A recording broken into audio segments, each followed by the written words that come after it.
Alright, so welcome back everybody. So for this video, I'm going to show you guys how to play War Chest. Now the objective in War Chest isn't to just simply wipe out your opponent's units. Now, of course, you can do that in this game. You're definitely going to strategically want to attack your opponent's units and take them out of the picture for a while, or permanently even. But the object of the game is to actually place out all of these control tokens. Each player will start with 2 of them on the board if you're playing a 2-player game. I'm only talking about how to play this if you're playing a 2-player game. Although there are some differences with a 4-player game, it's more or less going to be similar versus a 2 versus 2-player game. So you're going to start with 2 of these out, okay? And then you'll notice we have other green circles here. One here, one here, one here, one here, one here, one here, and here. These darker areas on the side, on the right, and the left are not used in a 1 versus 1, just a 2 versus 2. But you're going to want to place out these control tokens. And once you do, once you have placed out all of your control tokens, including maybe some of the, now these count too, but if your opponent was to take control of this location later down the road, then that does mean you're going to obviously still need to place out another one. Because all of them, including these, have to be on the board for you to end the game and win it. That's how you win the game, by getting these all out. How do you, for instance, get these out, though? That's a good question, right? So let's just briefly go over how you would get these tokens out, and we'll talk about it again. So the way you're going to do it is, first of all, you need to have one of your units, okay? One of these nice discs have to be on a location that's a green circle. Once it is, then later on, if you have another one of these green, another one of these circle tokens here, these discs, okay, you can discard it face up to take control of the area that you're currently on, and so therefore, that's how you get these onto those locations. Now, I'll talk about it again later, but yes, that's how you would get these placed out. And every single one of these units here, for instance, can do it. The Scout can do it, the Cavalry can do it, the Archer can do it, the Lancer can do it. They can all do it. So you don't have to worry about that, at least. If it's your first time playing, this would be one of the player's setups. They would start with these 4 cards, and the opponent would have these 4 cards here, and these 4 cards, all of them, can also do it as well. So there's no problem there. So that's how you would do that. Now, but how do you play the game in general? Well, first of all, what you're going to do is you have a bag here. Every player is going to put 2 of these coins from each of their 4 different types of units, and they're going to put it into the bag. So let me do that. We got 2 of these. It even tells you how many of them there are for each one. Okay, I'll do that. And that, and that. Okay, then you would mix it up. There's also a royal coin token. This also gets put into the bag. Each player has their own unique royal coin token, so I would put that into the bag as well. My opponent would put 2 of theirs into their bag as well. So let's go ahead and do that for them, as well as their royal coin token as well. So these will all go into their bag. Okay, then you mix them up as good as you can. Not that you can really mix them up that well. You'd have to really put your hand into them to kind of mix them up. But then you'll take 3 out of the bag. Okay, so let's just go ahead and do that. Once you take 3 out of the bag, you keep it secret from the other player. You don't want your opponent to know what you have, because what he might do, what your opponent might do, might be based on what you have. And if he doesn't know what you have, he might be more cautious or aggressive, depending on what you may or may not have. So you're not supposed to know what he has.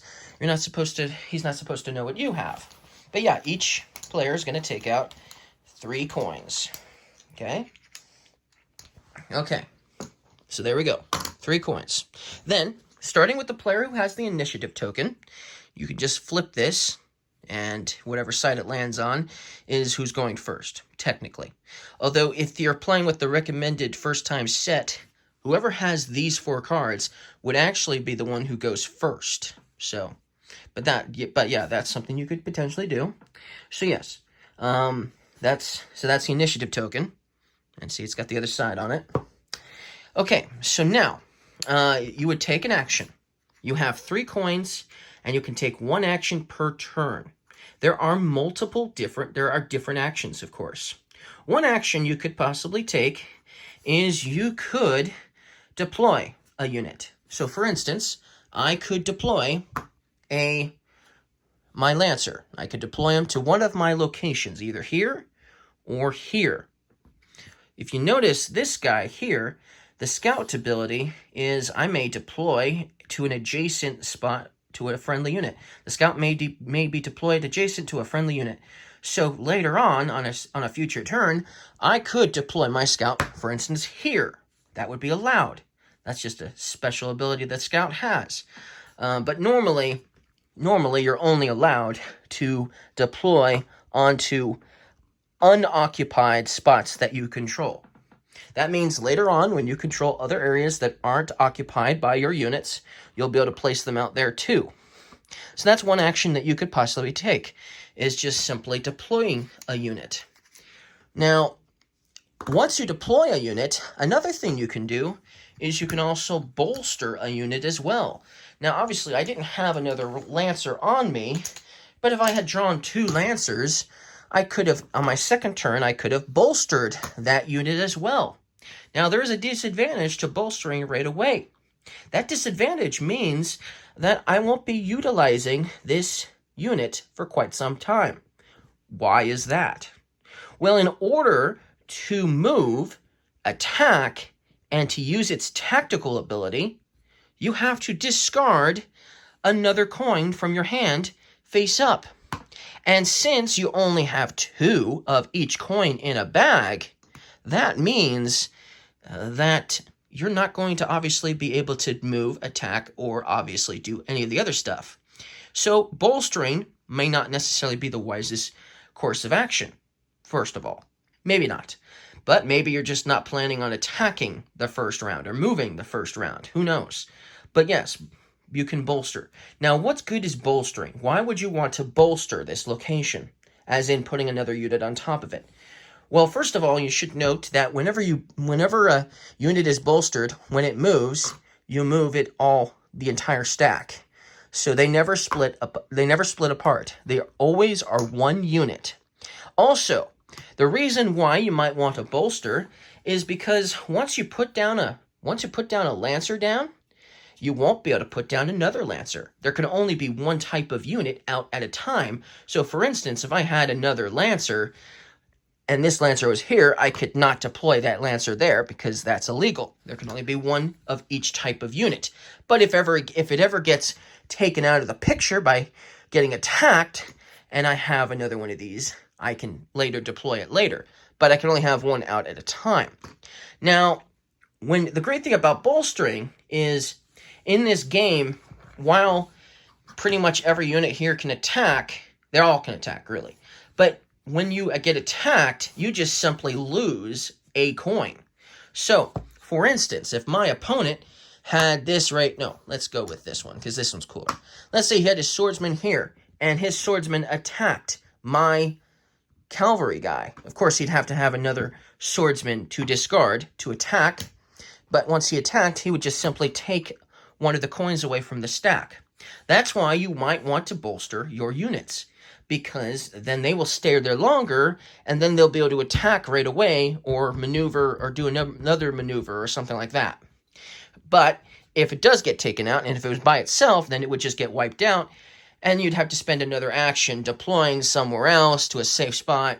That could be a disadvantage for sure. But it also could potentially be an advantage depending on circumstances. This is all very strategic, very, very strategic indeed. So there's a lot of strategy involved in this game. It's a very, very strategic game. So that's why you might want to bolster a unit, is to make it stronger so it can stay out longer. Okay? So that's one of the reasons why you might want to do that. So yes, you can deploy and you can bolster. That's the first 2 main actions that you can do that are basically the same. Okay? bolster, and attack, and obviously deploy. Now, another action you can take is, there are several actually, but you can also discard a coin. The other actions are all about discarding.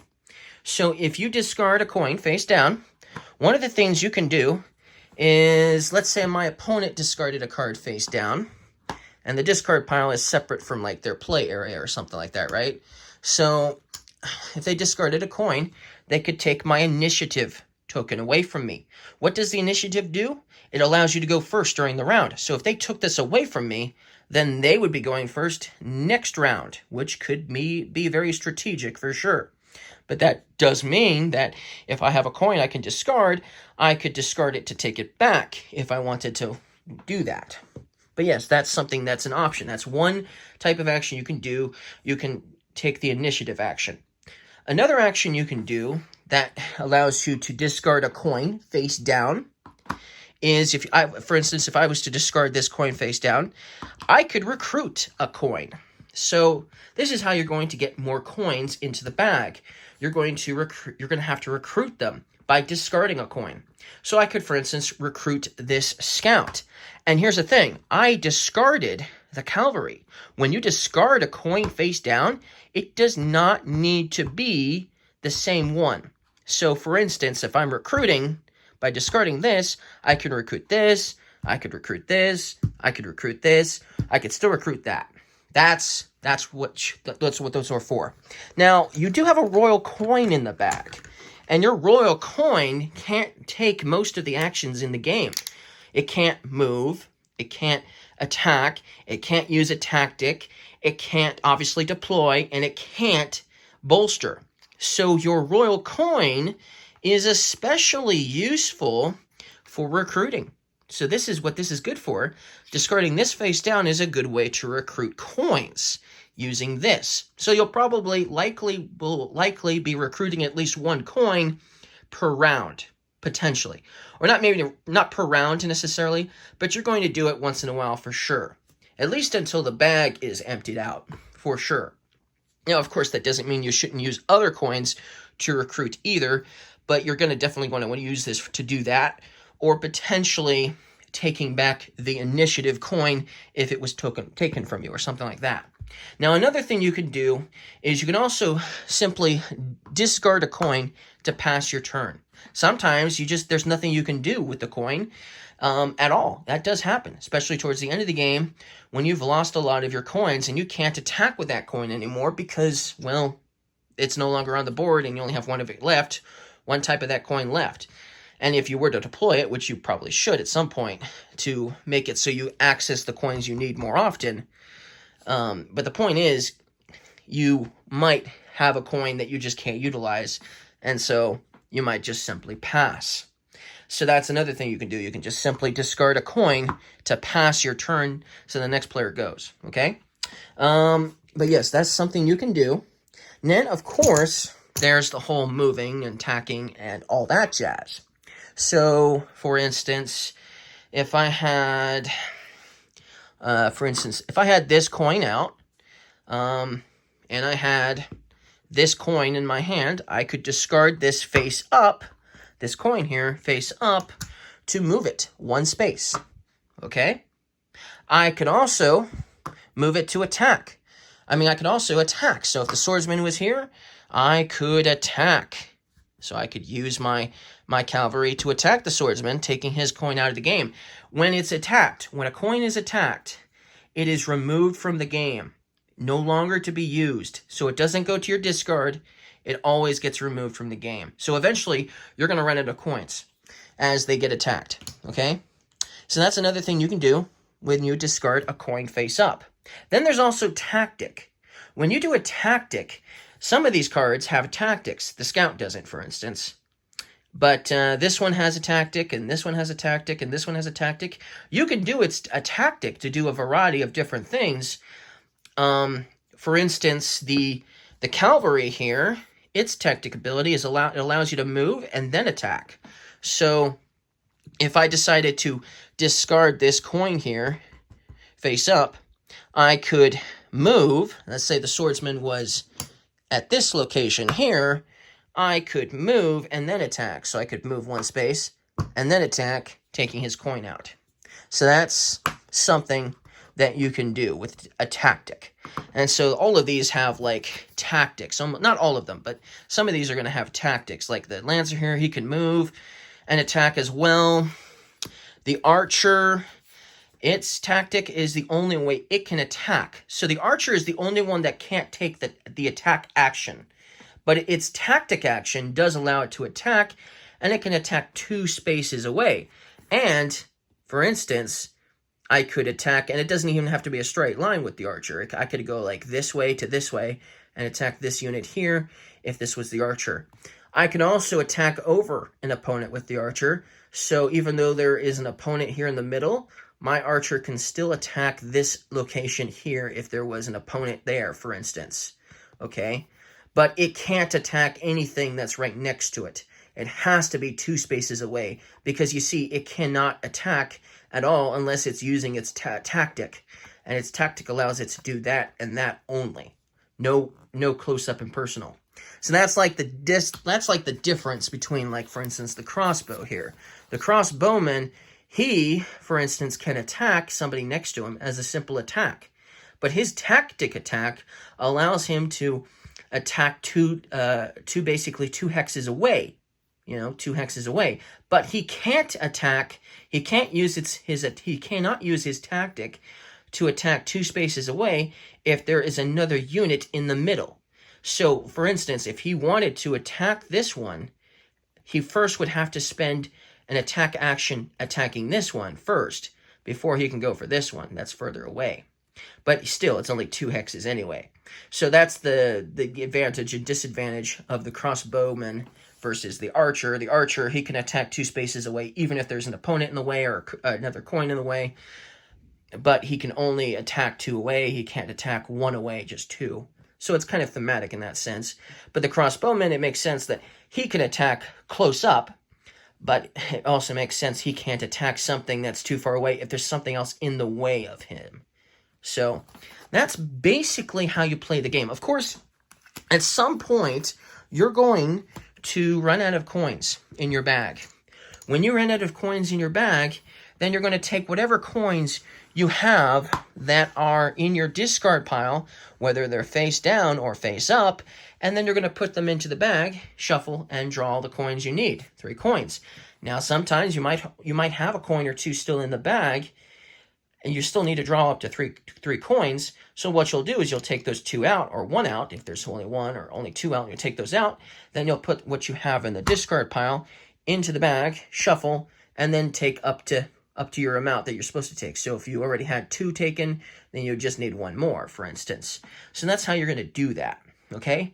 And then every time you take 3 actions and your opponent takes 3 actions, then that's the end of a round, and then you begin the new round. And that, of course, could change. It's important to remember when a new round starts, because somebody could have this initiative token, for instance, and so then they would be going first the next round instead. So it's important to note when a new round is obviously starts, so you know who's going first and stuff. But that's basically everything you need to know in order to play the game, pretty much. I am going to do a video explaining how the cards work, though. So I'm going to do a separate video explaining how all the cards work for the base game and how they're going to perform their maneuvers. So that's the thing. A maneuver is attacking, a maneuver is moving, and a maneuver is tactic. Okay, so those are maneuvers. So I'm going to be talking about basically their maneuvers, their abilities, what they can do in the next video. So if you guys liked this how to play video, don't forget to leave me a like, and I'll see you guys again in the next video explaining these cards. All right. Come back in a moment.